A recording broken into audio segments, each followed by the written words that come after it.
Hello, my fellow HOI4 gamers. Now, for most average HOI4 players, where they clicked on research and they saw this in the armor tech tree, they panicked. Like, what do I do now? Where is my simple pre-built tank? Well, I'm here to show you how it now works, and I'm gonna see, well, tell you how to actually make some good tank templates and tell you what not to use, and also we're gonna be exploring the Officer Corps. Now, where should we start first? Officer Corps, why not? Now, with a new update, you no longer research land doctrines or any other doctrines. You need experience, and you buy your doctrine. I'd say this makes sense, but it does do something terrible with balancing, and that is the United States. The U.S. can get all of its naval doctrines very easily now. Same with air doctrines, because they can train their air force all the time. They have infinite fuel. They don't need to care about anything. Um, but for the army, kind of more difficult. They training the army does cost you equipment. Now, how does this officer corps works? So now with the officer corps, now also you do have more command power because you're going to be using more of it. But it does say all of your army stats way better. It has a good bundle of all your stats. But how do you get experience? Well, well, I am playing as the Soviet Union. Most of these commanders are not going to show up, but what you will need is a reformer. A reformer gives you the most of what you can get as a passive army experience income. And other, like, okay, look, this guy is a specialist. He'll only give you 0.06, but an expert will give you is 0.09. And well, the other one is geniuses, and geniuses, well, they'll give you even more. Same applies for the Navy, and same applies for the Air Force, as they always have a reformer. This guy is a genius, and he will give you 0.20. But this guy as an expert only 0.16. Now, what are these? These little things. Well, these are spirits. You can have Spirit of the Academy, Spirit of the Army, and Spirit of Division Command. But the Air Force can only have Spirit of the Air Force and Spirit of, the Air Force Command. Spirit of the Academy deals with your commanders. Like bold attack, officers when they level up have a 50% chance of getting +1 attack. Spirit of the Army officially deals with the army. Like proper heritage gives you +5% to your cavalry attack, and supply combat penalties on core territory. That is also cavalry unit design cost -100%. That is a pretty memey. And Spirit Division Command is pretty much gives you more buffs on other aspects, like flexible organization is more speed when moving. This is pretty good for Germany and also for tank divisions. Also, individual military high command generals will give you experience points as a passive income on their branch. Like an Air Force guy will give you for the Air Force, if Army guy will give you for the Army. Same, no, theorists don't actually give you. I got confused for a second. I thought that theorists give you. Theorists no longer provide you passive income on your experience. Also, you can set up a preferred tactic. Now, I'm not really an expert on tactics, so I wouldn't say anything. I mean, there are some. You can probably go ask. I don't know, fucking Tommy K, and he'll explain everything to you. He has like 5K hours in the game. Now, let me explain the tank designer to you. First of all, let's research all. Oh, there we go. Research all. Now, alright. Now with the tank designer, you first have to research chassis in order to get the tank you desire. But modules inside of the tank, well, are researched through artillery. The first artillery unlocks it unlocks small cannons, yeah, pretty much small cannons. If you want tanks that are for piercing only, well, you're gonna have to go anti-tank. It will give you high velocity cannons. I love how this high velocity cannon has more piercing than a high velocity anti-tank cannon.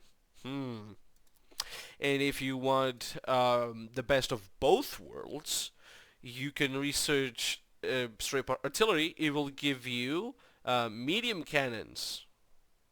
And also, if you want a rocket launcher on your tank, here you go. You can research rocket artillery. The most useless of them all is automatic cannons and basic anti-aircraft guns. I'll get into this in a bit, but there is one perk of unlocking the advanced heavy cannon, you know, to do a little bit of trolling with the tigers. Now, even more modules can be unlocked through engineering. Like you want basic radio, you'll have to research radio. Note, you will need a radio in your tank. Look what it provides. It's so good. Then you get improved radio. Look at these stats. And then advanced radio. These stats are insane. This is why you 100% need a radio in your tank. And also you can unlock, where is it, more modules through the computers. Is this one? No. It's improved computing machine. You unlock a stabilizer.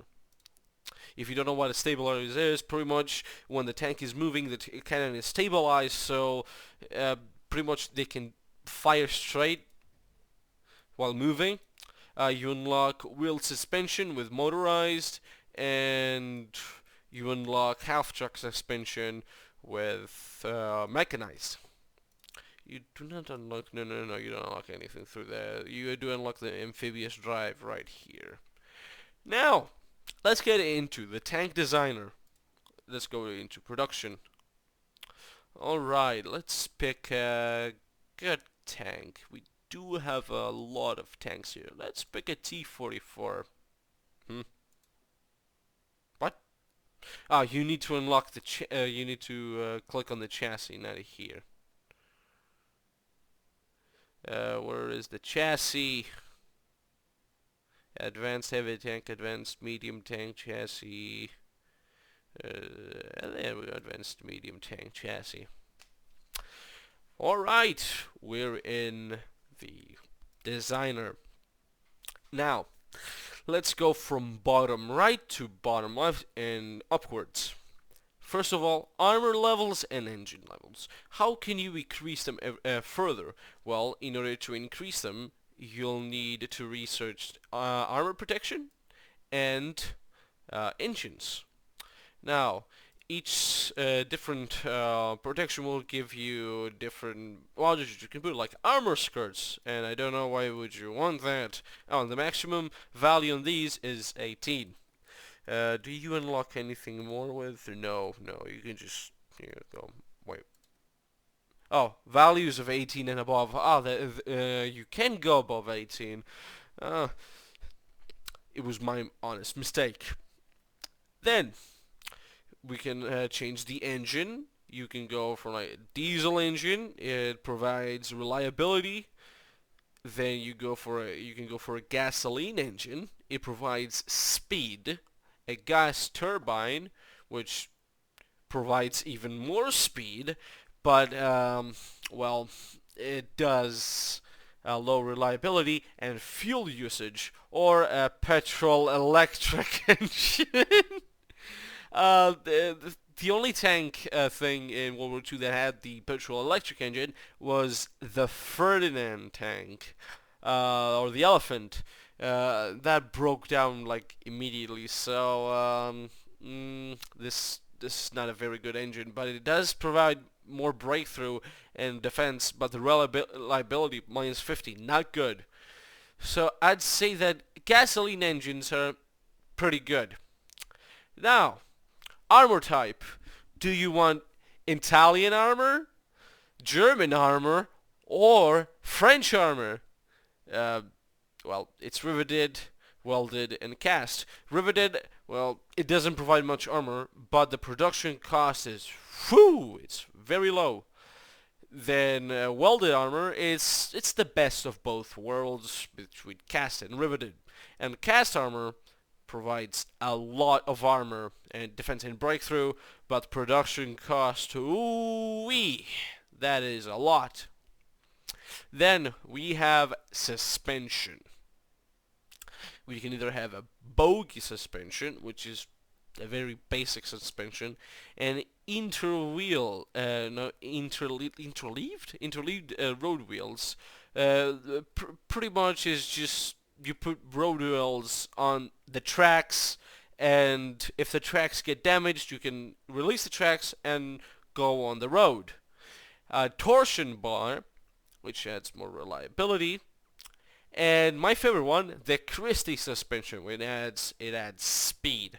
The Christie suspension is very, let's see, popular with the BT series tanks of the Soviet Union because, well, an American sports car manufacturer made this kind of suspension and sold it to the Soviets. Now, main armament. We have small armaments, medium armaments, heavy armaments, and flamethrowers. How do you get flamethrowers? Well, you need to research Engineer Company 2, and you get, well, the dozer blade and flamethrowers. Now, what does what? We cannot use heavy armaments because this is a medium tank and it does not support heavy guns, but we'll still explain this. Pretty much is basic if you want something cheap, improved, and advanced. Also advanced high velocity cannon. And howitzers. Howitzers just give a lot of soft attack. Not much piercing though. And yeah, they do destroy reliability and max speed. Flamethrowers, well, they're fun if you want to destroy the infantry units. Then we have smaller armaments, which is small cannons, like close support guns, basic anti-air guns, automatic cannons, heavy machine guns. I would not imagine a T-44 with a heavy machine gun for a cannon. And, you know, medium cannons like medium howitzers, rocket launchers, and high-velocity guns. Then we have the type of turret. We can have a light turret. Well, it doesn't provide much. Or we can have a medium type turret, and with the heavy tanks, you get a heavy type turret. And the bigger the turret, it adds more breakthrough, but reduces the max speed. Then we have extra modules we can put inside of the tank. Well, one extra module you always need to put is radio. Then you can have a secondary turret, but I would not advise it because, well, it's not good. Special modules, though, you have a lot of them. But one thing that I do not understand, well, when they were going through the design process of this designer, is why can't we put more? You can obviously put more. Realistic tanks had more. Now, let's see what we have. We have sloped armor. Production cost goes up, but Jesus gives you a lot of armor. Squeezed bore adapter. Well, it does increase resources. You'll need to use one more tungsten for this one. But it does increase your piercing. With ammunition storage, it does increase reliability. I mean, fucking wet ammunition storage. I don't understand how did any actual real life tanks like in the past have wet ammunition storage? I don't know. Stabilizers, obviously, this for American tanks. We already explained what stabilizers do. Smoke launchers, some extra defense makes sense. Extra ammunition storage. Now, this does make sense. Lower the liability because the more ammunition that you have in your tank, well, it's just gonna blow up. Dozer blades. This is just destroying. I mean, yeah, entrenchment speed does go up, but most dozer blades or was it like fillets? They were used for destroying minefields. Easy maintenance increases reliability. This for American tanks. Autoloaders. I don't understand why it doesn't destroy reliability because autoloaders are not very reliable. In the middle of the tank there's a huge ammo carousel that loads the ammunition into the cannon, and if an enemy round pierces in the middle of the tank, on the weakest part, which is the sides, the armor carousel will just blow up, and there we go, tank gone. So I don't understand what that doesn't destroy your reliability. Armor skirts, pretty self-explanatory. Germans use those. Additional machine guns, that is very American, and amphibious drive. Basically, it's just to increase attacks like through rivers and to attack through small ponds. So, this is a tank designer. I think I was pretty thorough. Now, let's go over to some division templates. Let's go. Let's give ourselves a bit of XP. XP 500. There we go. Now, designing a tank division. Alright, let's see. Actually, wait. Let's create an empty. Alright, let's see. What would you design in the past? You would have... Let's go with medium. A medium style. You would have a share ton of mediums. And you would also... what else would you attach to it? Let's go for medium... medium, not artilleries. Medium tank destroyers. Yeah, those are pretty good. Medium tanks destroyers. Let's make this a 40 width. Let's add... motorized. Of course, you always add motorized when you're poor. This is not I should have prepared this from the beginning. I'm not showing you how to make a 40 width. I'm gonna show you what you should not do in later though. Motorized recon. Let's add engineers, supported artillery, and signal companies. Now logistic signal because of initiative. Now let's save it. This is a pretty basic, but what is this? This icon. There we go. Now, it's a pretty basic, template, but you don't have air superiority.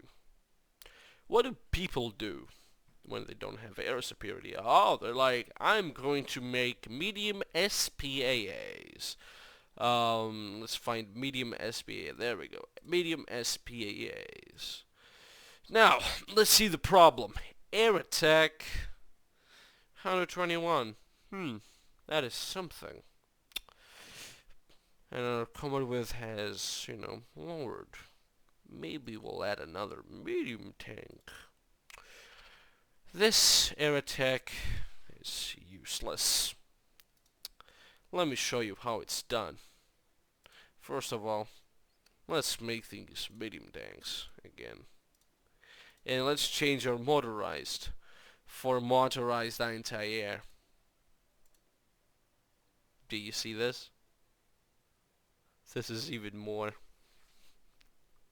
We get even more air attack with motorized. And you can add even more units. You can even add another medium to it. Not only that way, we should probably add more motorized anti-air. Hell yeah. Even more motorized anti-air. Where's motorized anti-air?